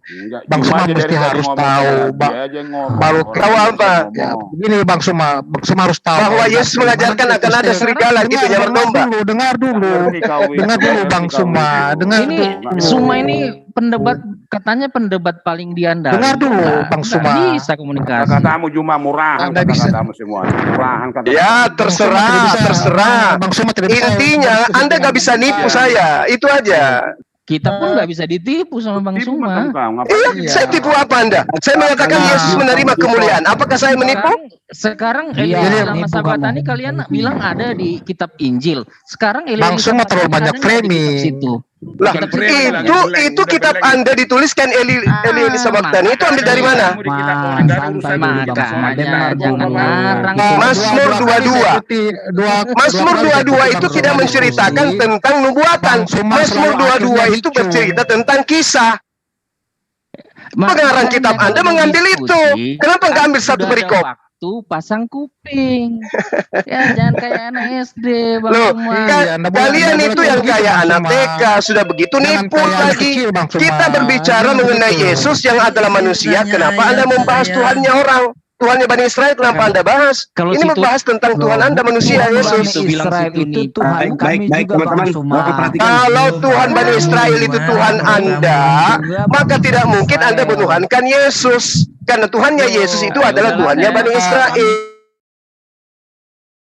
Satu-satu ya. Saya nggak mau kelas saya turun. Ini ternyata kelas kacangan ini Suma ini. Oke, sampai jumpa kawan-kawan. Kacangan dia, lebih-lebih dari kelas kacangan. Asal ngomong aja itu. Tuhan kalian manusia, sadarilah itu. Ya, pertama mau bertanya. Kalau saya kita turun aja lah. Tuhan kalian manusia. Dan Tom kabur, ngacir ayo kabur. Pun nggak bisa kalian lari dari situ. Bang Suma udah kayak anak kecil. Nggak apa-apa, demi keselamatan kalian nggak apa-apa. Anda katakan saya anak kecil, nggak apa-apa. Apa-apa, yang penting Anda sadar ya. Renungkan perkataan saya, Tuhan kalian itu manusia. Pemahamannya Bang Suma mau dipaksakan ke keyakinan kami, tidak bisa Bang Suma. Paling tidak saya menyadarkan bahwa Tuhannya Bani Israel bukan manusia. Oke? Ini diskusi Bang Suma. Ya, makanya saya menyangga kan? Saya menyangga. Temanya apa? Kemuliaan siapa yang dibahas ini? Ini temanya apa? Temanya apa? Kemuliaan siapa? Kalau orang bicara Anda potong. Sekarang kita membahas kemuliaannya siapa? Lihat judul, Kang. Lihat judul. Kami udah punya. Gimana sih? Udahlah dari konsekuensi lah dengan apa yang dari pihak. Ini tema yang kalian angkat, bukan saya yang pilih tema. Gimana sih? Teman-teman, kita turun aja lah. Kita ajukan lagi perbaikan judul. Baru diskusi dengan Ujak Zuma ini. Ya. Sebelum kalian kesini rembukkan dulu apakah Yesus itu Tuhannya Israel atau bukan. Baru kalian bahas, oke? Iya, nanti minta persetujuan. Nanti minta persetujuan dulu. Udah, Raymond maju Raymond, jangan cuma di belakang aja Raymond. Sama saya Raymond menghadapi. Kapan Raymond menghadapi saya dengan tema siapa nabi palsu? Ya, jadi hati-hati kalau pilih tema ya. di ini ada nabi palsu nggak, pertanyaan saya? Masa Oh, ada. Sekarang nabi palsu menurut Yesus itu dari kalangan siapa? Menurut Yesus. Ayo Raymond. Sudah. Kabur Raymond. Artinya begini ya. Udah. Ya, saya pamit. Ya, Assalamualaikum warahmatullahi wabarakatuh. Ya. Saya ambil alih dulu. Bentar. Di sini orang Kristen. Jadi enak ya di sini teman-teman Kristen mau bicara apapun di sini kami kalau dari Cu baru mute. Kalau kalian jangan harap kalian kick kami. Jadi gini teman-teman. Yang di belakang, baik maupun Pak Heri ataupun siapa namanya si Raymond yang adalah pendeta katanya. Jadi gini Pak Heri, tadi itu seharusnya saya yang komplain karena tema kita adalah kemuliaan Allah versus kemuliaan Yesus. Nah kalau kalian bawa, oh ini teologi kami menyatakan bahwa Yesus adalah Tuhan Bani Israel. Tak, tunggu dulu, itu nanti tema lain yang kita diskusikan, itu bahan diskusi. Tema kita fokus bahwa Allah versus Yesus. Nah, jadi kita fokus ke Yesus dan Allah. Ini saya mute dulu semuanya. Tolong diambil alih ulang, diatur ulang. Kalau mau ditutup ya ditutup dulu. Kalau mau tema baru, bentar, tema saya baru. jelaskan. Gitu. Jangan kayak pasar mereka. Siap, saya jelaskan. Inilah umat kita, umat Islam ya. Mereka masuk ke tempat kita playing victim di sini. Padahal kita lihat kita bagaimana kita gitu. Jadi teman-teman, kalau memang mau tema baru, melanjutkan apakah Yesus itu adalah Tuhan Bani Israel atau Hashem, silahkan maju. Kita di sini punya Kores, ada saya di sini, ada Ustaz Yusuf, masih ada Ustaz Wafi. Silahkan maju, angkat tema baru. Itu sebuah topik yang harus kita diskusikan. Kita tidak sepakat bahwa Yesus adalah Hashem atau Hashem adalah Yesus. Jadi kalau kalian mengatakan Hashem adalah Yesus lalu kami diam, artinya kami sepakat. Tunggu dulu, itu tema baru ya. Jadi silahkan ajukan itu Pak Heri, Bro Tom, Raymond, siapa lagi itu Herdi, siapapun kalian dari pihak Kristen, silakan ajukan tema itu. Apakah Yesus adalah Hashem? Aduh. Begitu cerita caranya ya. Raymond itu nggak tahu apa-apa, Uni, percuma ngajak Raymond. Makanya saya suruh dia maju ke depan, soalnya banyak bicara di belakang, tapi giliran maju ke depan tidak berani. Lebih baik kayak saya, berkuar-kuar saya berani maju ke depan juga, masuk ke room kalian pun saya berani. Begitu kami umat Islam tidak ada takut. Saya perempuan aja berani, masa kalian laki-laki tidak berani? Nah jadi gitu ya. Nah silakan ajukan siapa di antara kalian teman-teman Kristen yang mau mengajukan diri untuk tema apakah Yesus adalah Hashem. Tidak perlu malam ini pun tidak apa-apa, besok kita jadwalkan lagi, tapi angkat tema. Silakan, saya tunggu. Siapa? Mute dibuka, silahkan kalau masih ada kekristenan berbicara. Bang, ini saya mute tadi total semuanya, soalnya kayak pasar. Nah ini udah dibuka. Atau gini mungkin teman-teman, kalau merasa hari ini tidak puas dengan apa yang disajikan, Anda bisa bikin judul baru tentunya, ajukan lagi. Hari ini Ustadz kami, Kang Juma, ada keperluan.